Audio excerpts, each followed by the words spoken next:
We're going to dig down now on how Russia spies on the U.S. You saw the president-elect deny those unconfirmed claims that they caught him on camera in compromising situations.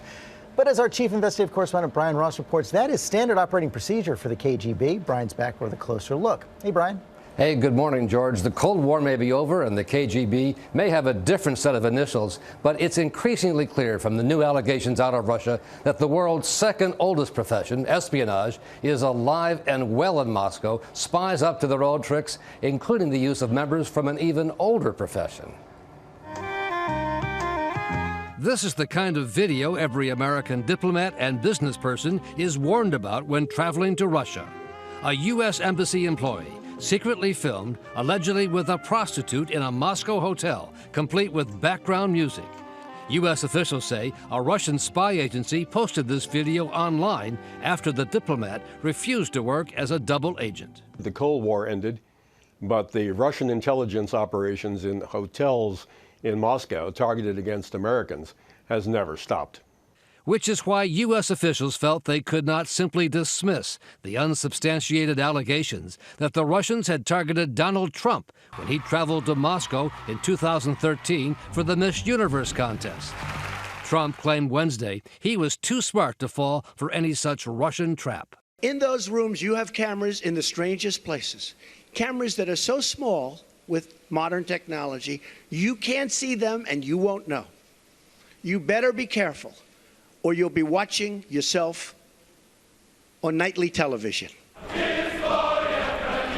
U.S. officials say the Russian spy agencies are increasingly aggressive and don't seem to care who knows it. The hacked emails from the Democratic Party were quickly linked to the Russians. U.S. officials say the Russians 3 years ago bugged the phone of a U.S. Assistant Secretary of State, Victoria Nuland, and then posted her conversations online, including a profane reference to the European Union.